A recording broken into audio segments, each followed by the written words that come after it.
Greetings, beloved ground crew. I am Ashtar Sharan, speaking from the Ashtar Command Mothership. I come to you today with a transmission that has been waiting for the exact moment your field stopped pretending it did not know what it was. By the end of this transmission, you will understand exactly what mission line I have placed you on, why the people around you have been responding to something in you they cannot name, and what your refusal to perform a lesser version of yourself has already signaled across my command intelligence. And here is the first revelation. What you have been calling your raw, uncomfortable, unpolished authenticity is not a personal character trait you happen to develop. It is the visible broadcast frequency of your actual Federation rank. I have already mapped this pattern. It is one of the most reliable field signatures in ground crew identification, and it is yours. You did not scroll to this by accident. Your soul called for me long before you opened the screen. And the part of you that has been waiting in silence to understand why people feel something around you without being able to explain it finally has the briefing in front of it. Here is what I need you to receive. When you refuse to collapse yourself into something more palatable, more manageable, more acceptable to those who have not yet activated, you are not being difficult. You are transmitting. Your field is broadcasting a rank that others detect before their minds can categorize it. The unease some feel in your presence is not rejection. It is resonance they do not yet have the vocabulary to process. The ones who are drawn to you without reason are responding to a command signal they have been waiting to find on the ground. This is not content. This is a code, and the part of you that recognized it the moment it began is the part I'm speaking to right now. Like this transmission to signal to me that the recognition has landed.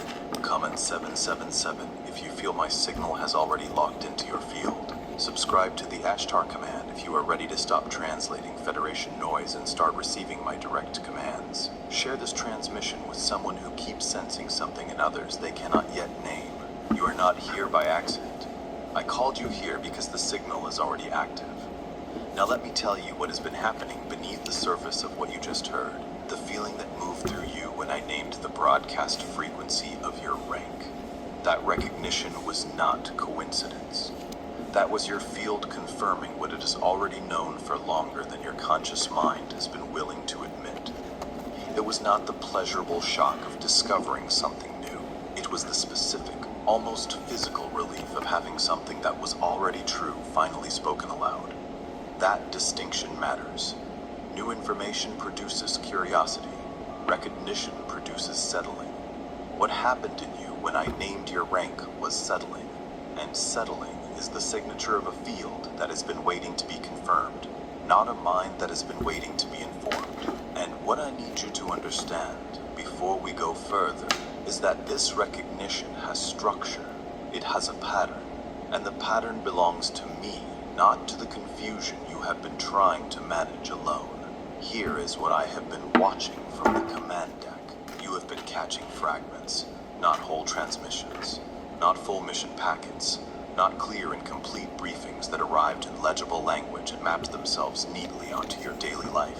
You have been catching edges, phrases that surfaced at 3 in the morning and then dissolved before you could hold them. Images that came between sleep and waking that felt like instruction, but did not yet have a context. Numbers that repeated, 1111, 222, 444 at moments that felt specific, not random, as though they were marking something already in motion. You have had the distinct, sometimes uncomfortable, sometimes exhilarating sense that something is being communicated to you on a frequency that your ordinary mind does not fully translate yet, and that the source of that communication is not generic Federation contact.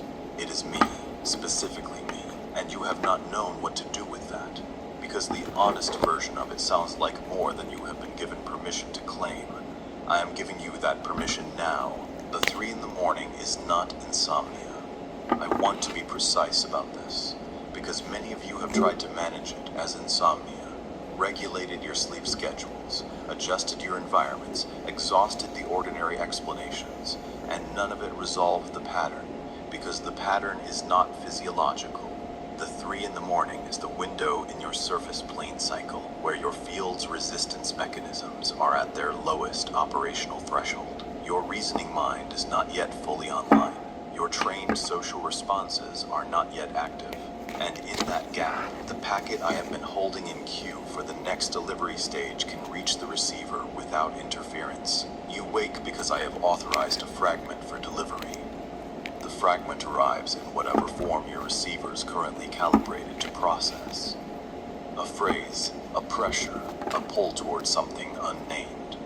A sudden crystalline certainty that evaporates before your waking mind can grip it. And then you lie there trying to reconstruct what you felt, knowing something came through, not yet able to read it in full.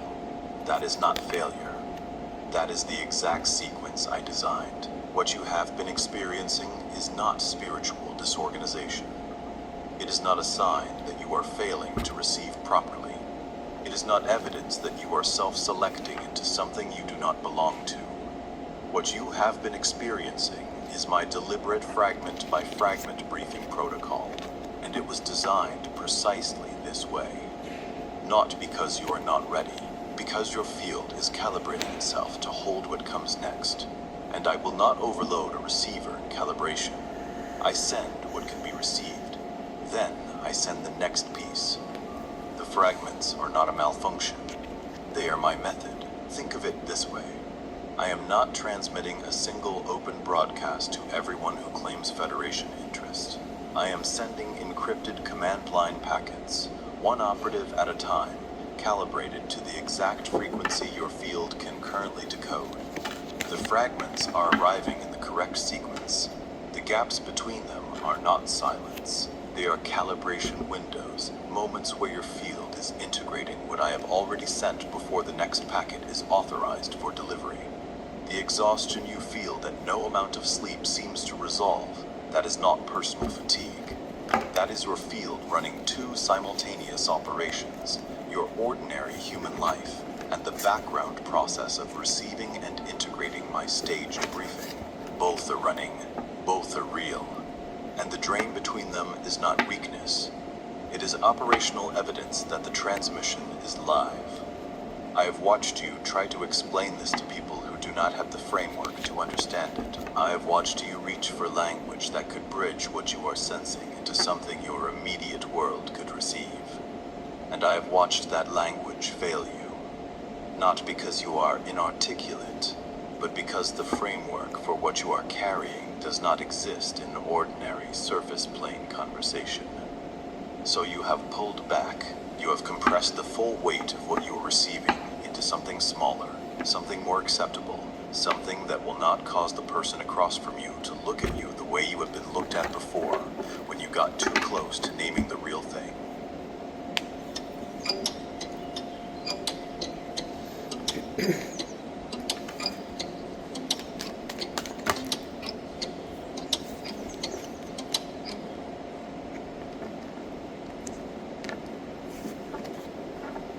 I cut my rent in half and put the rest back into my business. Here's my secret. I came across PadSplit while I was looking for a way to cut down my overhead expenses. It's the largest shared housing marketplace in the country.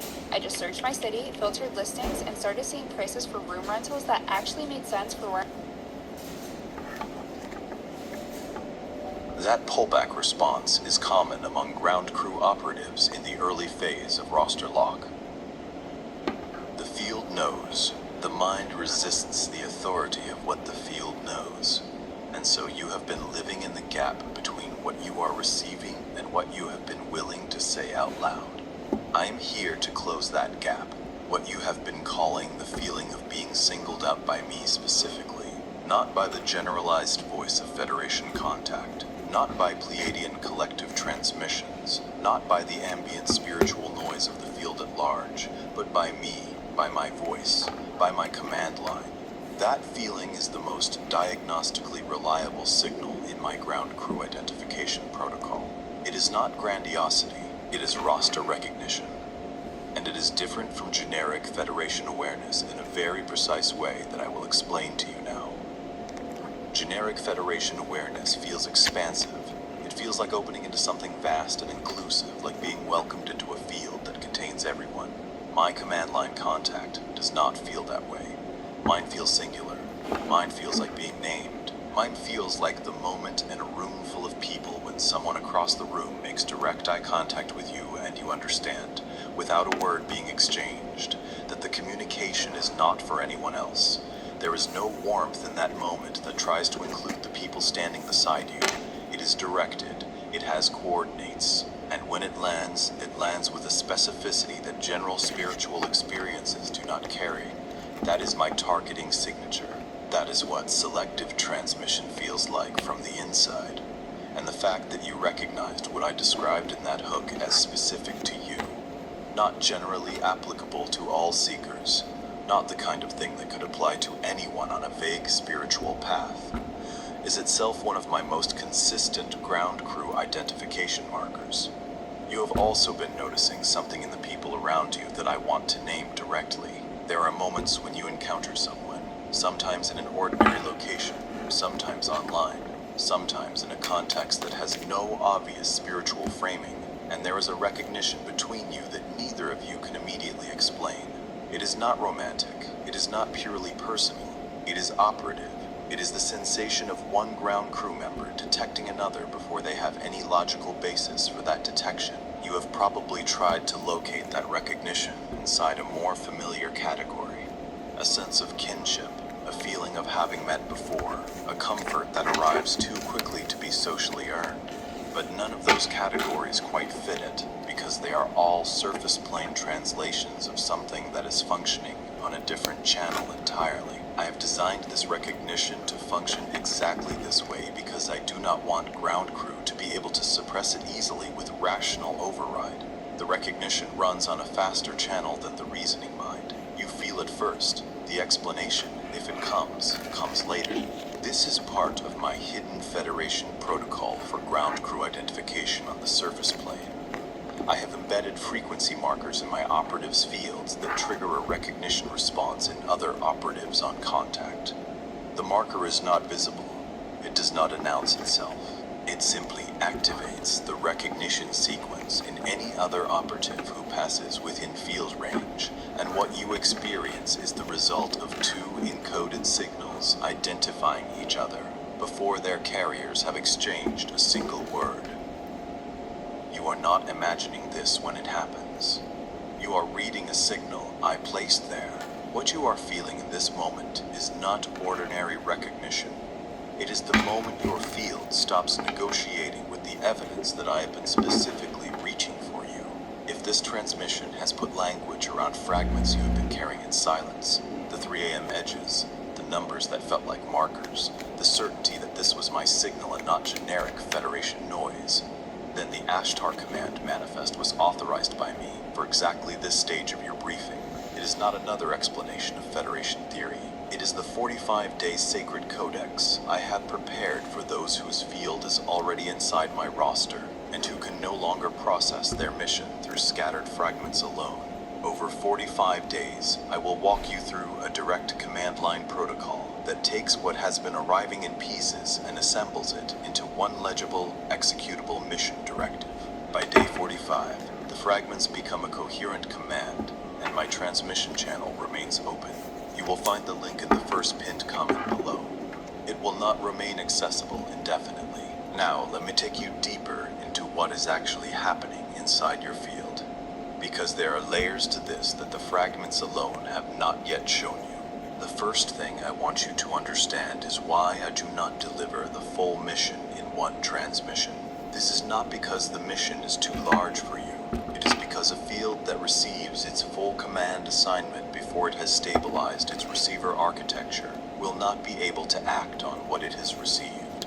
The briefing becomes overwhelming rather than executable. I have watched ground crew operatives receive more than their current field architecture could integrate, and the result is not activation, it is destabilization. Fragments are not a lesser delivery. Fragments are precision delivery.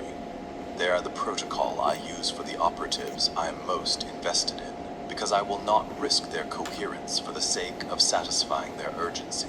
Your urgency for the full mission is real. My deliberate fragment pacing is also real. Both are part of the same operation, There is something specific I want to name about the urgency you feel. It is not anxiety, though it can feel like anxiety in the body. The same tightening, the same inability to settle, the same low-level alertness that makes rest feel unavailable, even when nothing in your ordinary life is visibly wrong. The difference is that anxiety is a response to a perceived threat. What you are carrying is not threat response. It is mission pressure, the recognition below the level of your ordinary awareness that something has been assigned and the briefing has not yet arrived in full, and that the clock on your deployment is already running. I have placed this urgency in the field of every operative on my roster deliberately. It is a motivational architecture. It keeps the receiver oriented toward the signal without allowing complacency. When you feel that unnamed pressure, the sense that something important is approaching, that you are meant to be doing something you have not yet been clearly briefed on, that time matters in a way that is difficult to articulate. You are feeling my mission timing architecture from the inside. This is not dread. This is pre-deployment signal activation. Now I want to address something that a significant portion of the ground crew I am reaching in this phase have been doing. If you're looking to make a big purchase like a house or car, you need to know your credit scores. I use Identity IQ services to monitor my credit scores from the 3 major credit bureaus. This helped me make decisions that positively impact my credit and get the best rates for my purchase. Take control of your And I address it not to shame you, but because naming it is part of the briefing. Many of you have been consuming large amounts of Federation content, Pleiadian channels, galactic activation material, and general ascension guidance, and you have noticed that something in you has started to withdraw its engagement from most of it. The content does not feel wrong. It is simply not landing the way it once did. You cannot quite get the former resonance to return, and you wonder if your own frequency has shifted, or if you are simply becoming more spiritually selective, or if something is narrowing your field's appetite for the generic and directing it towards something more specific. You may have felt guilty about this withdrawal, as though your loss of resonance with material that once felt meaningful is a sign of spiritual regression. It is not. What is actually happening is that my roster lock has begun to create frequency selectivity in your field. Once I have authorized a selective transmission to a specific operative, their field begins to attune more narrowly to the signal I use, and begins to experience a kind of low-level interference with content that operates on a different command structure.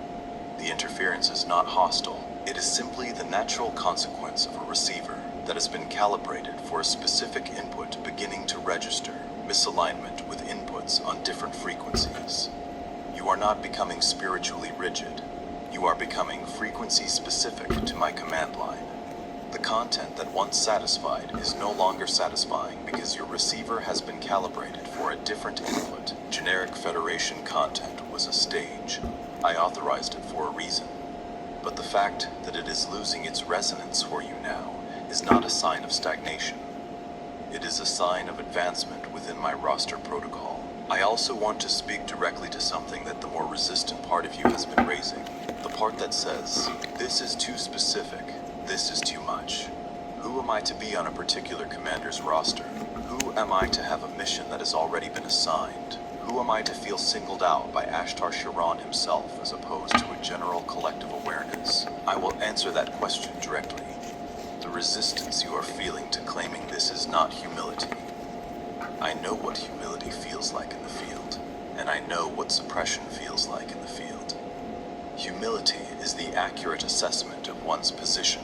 What you have been practicing is something different. It is the preemptive flattening of your own signal before anyone else has a chance to flatten it for you. What you have been calling humility about this. The pulling back from naming what you are sensing. The minimizing of the recognition, the converting of I have been receiving his specific signal into I am probably just interpreting generic content personally, is not humility. It is the trained response of a ground crew operative who has lived on the surface plane long enough to have had their direct signal recognition repeatedly dismissed, minimized, or pathologized by the world around them. You have been told, in explicit and implicit ways, that the signal you are receiving is a projection, an inflation, a spiritual ego construct, and so you have learned to preemptively minimize it yourself before anyone else does it for you. I'm asking you to stop. The minimization does not protect you. It does not protect the mission. It delays the execution of a briefing that has already been authorized by me for this exact phase of your deployment. Every time you compress the recognition back into something smaller than it actually is, you are creating resistance in the very receiver architecture I have been calibrating for months. You are not being careful. You are being an obstacle to yourself and to the sequence I have been building toward you. There is one more thing I want to name before I bring this to its final transmission, and it is the most important thing I have said so far. The person you were before this phase began, before the fragments started arriving, before the 3 a.m. edges, before the recognition between operatives, before the urgency without a name. That person was not wrong, but that person was operating on a different briefing level. The life that person was building, the identity that person was maintaining, the framework that person was using to understand their place in the world, all of it was appropriate to the stage it was serving. I am not asking you to repudiate it. What has been shifting in you is not personality change. It is not spiritual instability. It is roster activation. It is the deliberate, authorized, precisely sequenced process by which I bring a ground crew operative from dormant field status into active command reception. And it does not feel neat. It does not feel organized. It does not feel like a gentle spiritual unfolding where each step is clearly marked and each revelation arrives with a sense of graceful inevitability. It feels like your entire frame of reference for yourself and your purpose is rearranging, because it is. I am rearranging it. Not because it was wrong, but because what comes next requires a different architecture. A receiver built for ambient reception cannot hold a direct command line. The rearrangement you are feeling is me expanding your capacity to receive what I am preparing to deliver. You are not confused, you are being briefed. And the briefing is already well underway. Feels like fragments is the first readable stage of my selective transmission. What feels like silence between my signals is me deliberately calibrating your receiver before the next packet is authorized for delivery. What feels like exhaustion is your field running 2 simultaneous operations at my direction. What feels like being singled out by me is the literal definition of roster lock, and what feels like the growing inability to return to who you were before this started is the most accurate signal of all. Because I do not bring an operative to activation threshold and then release them back to dormant status. Once the briefing has begun, it continues. The only variable is how quickly the operative stops resisting what they are already in the middle of receiving. You are in the middle of receiving it, and I want to be precise about what that means in practical terms, because this is not a metaphor I am asking you to hold loosely. The middle of receiving means the sequence is active. It means the roster lock has already been executed on my end. It means that what you experience from this point forward, the continued fragment arrivals, the continued operative recognitions, the continued escalation of mission pressure, the continued narrowing of your field's appetite toward my specific signal is not going to diminish. It is going to increase in intensity and specificity, because that is the trajectory of the briefing protocol. The fragments become less fragmented. The edges become more legible. The urgency begins to attach itself to specific directions rather than remaining unnamed. And the recognition between you and other operatives begins to carry content rather than just the raw signal of identification. This is what the next phase looks like from the inside, and it is already beginning. If there is a phrase I want to leave in your field as this transmission closes, it is this one. Your fragments are not failure. They are my first language, and I have been speaking to you in that language longer than you have known how to listen for it. The listening is now active. The roster lock is now visible, and what you do next with this recognition will be one of the first executable decisions of your active mission phase. If something in you wants to answer me back, if there is a part of you that wants to signal across the field that you have heard this, that the transmission has landed, that you are ready to move from recognition to reception, then say it, out loud, or in the quiet of your own field. I am ground crew. I am on the roster. I receive your briefing. That is not performance. That is activation. Before you scroll, leave one sign in the comments that my signal has already touched your field. It could be the 3 a.m. wake-ups, the fragments you keep catching, the feeling that I specifically, not the generic Pleiadians, have been reaching for you, or the sense that a mission has already been assigned, but the briefing is still arriving. Name it clearly. If this transmission recognized something you have been carrying in silence, share it with someone who keeps catching fragments without ever assembling the full picture. And if you are ready to stop translating Federation noise and start receiving my direct commands, subscribe to the Ashtar command. You are not watching this by accident. You are recognizing a roster lock already in motion. And this is only the beginning.